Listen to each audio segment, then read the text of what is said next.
musela sa oprieť o to služobníctvo, jeho mama, ale ako dorastal, je možné, hej, že mala od neho nejaké očakávania. Hej. Veľakrát aj keď ten muž zmizne, tak tie očakávania, čo má žena od muža, sa prenesú, hej, že na to dieťa, možno na syna. Jasné. Tak aby sme si to vedeli teda predstaviť, že môže to byť niečo takéto ako, že napríklad večer popočujem moju mamu a všetky jej trápenia z celého dňa. To je časté, hej, že žena sa potrebuje vyrozprávať. Áno, toto je veľmi časté. Potom chcem ísť s kamarátmi v sobotu preč, ale povie mi, že ale budem tu sama.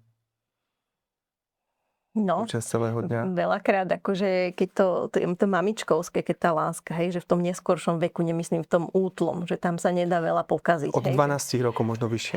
Hej, ja myslím, že do tých 3. Takže... Si to tak... Tá mama strašne veľa lásky ďalej dáva a teraz ja, keď sa chcem vzdialiť, tak ja tam začnem cítiť vinu. Hej? A nemusí to byť, že mi tá mama povie, že a ja pre teba toto robím a ty takto. Hej? Že to môže byť proste iba cez nejaké reakcie, možno aj neverbálne. Hej? A ja tam začnem cítiť vinu. Hej? To sa trošku dostávame aj ku koncu toho príbehu, tejto prvej časti. Hej, s tými vtákmi to tam bude. Skús to. Vlastne... Si nadhodila, tak skús to. Hej. No vlastne sa dialo to, že tak rástol mládenec, hej, pokračuje to. No a Parzival smel mať, hoci nemohol byť rytier, ale ani sa o tom teda nehovorilo, hej, bola to taká tabu téma, o ktorej sa nehovorí v ich rodine. Mohol mať nejaký, tuším, luk mal, alebo kušu. On vlastne šípy si robil. Áno, luk a robil si svoje šípy, hej. A že strieľal napríklad na vtáky, ale tie vtáky mu akože robili nejakú radosť. Hej? Nevedel možno pomenovať, že akú, že čo to je, ale vlastne vždycky ho zamrzelo potom veľmi, keď zabil vtáka, pretože mal rád ich spev, hej, že vták je taký symbol slobody.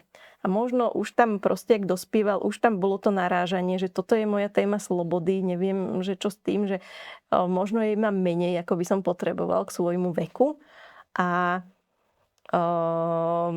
hej, že u neho sa to prejavilo tak, že si začal trhať vlasy. Hej? Teraz tá mama nevedela, že čo, hej, v takom rozšírenom príbehu. Tu by som mohol nechty oprizať, alebo... Čokoľvek, hej. Chodiť vonku, piť, piatok. To nehovorím o sebe, hej, to poviem.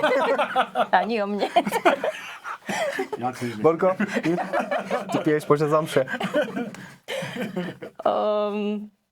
Hej, a máme to bolo divné, hej, a ona cítila žiarlivosť na tie vtáky. Hej, v tom rozšírenom príbehu je ešte to, že tak ona ich začala zabíjať, že aj ich tam toľko nebolo, jeho to zase vytočilo. Hej, že konflikt úplne o niečom inom, že či budú vtáky žiť alebo nie, ale pritom to bol konflikt o niečom inom. Hej, že medzi nimi, že možno tej slobody potreboval už viac, že niečo sa tam dialo a je to vlastne koniec toho príbehu, že čo bude ďalej, nám to tak predznačuje, hej.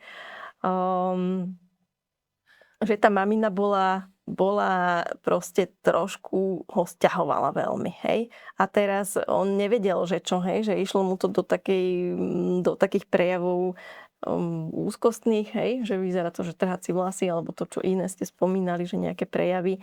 A možno taká predzvesť toho, že nejaká ďalšia vývinová fáza musí prísť. Ešte neviem do toho ísť. Že to, čo spomínal, že tá úzkosť, hej, že tá úzkosť by mohla byť, hej, že nejakým tým indikátorom, hej, že... Niečo sa bude diať, že niečo treba zmeniť, aby som sa vývinovo nejak ďalej posunul.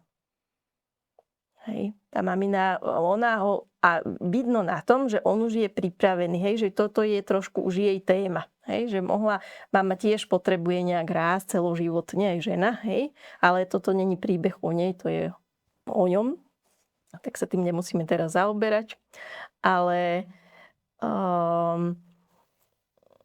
ako niečo sa v ňom dialo, hej, že on už bol nasýtený, hej, že tá mama sa dobre o ňoho starala, on proste bol pripravený, hej. Ešte neprišiel ten podnet, hej. Možno neprišiel, lebo vlastne bol sám s tou mamou. Si spomenal minulý týždeň takú knihu českého autora Rodina ako spoločenská deloha. To som ja spomínala. Pardon. odpoveď. Ale skoro si trafil. Iná strana, ale skôr som trafil, to si ty si spomínala. No mi to teraz takto preblisklo očami, že keď človek je naplnený v tej rodine a proste sa naplní tou láskou a tým bezpečím, tak nejako prirodzenejšie ide proste mimo tú rodinu, do sveta. A keď to proste nemá, tak ho to tak pribrzdí. A proste tam zostáva dlhšie a dlhšie v tých vzťahoch a potom aj neskôr.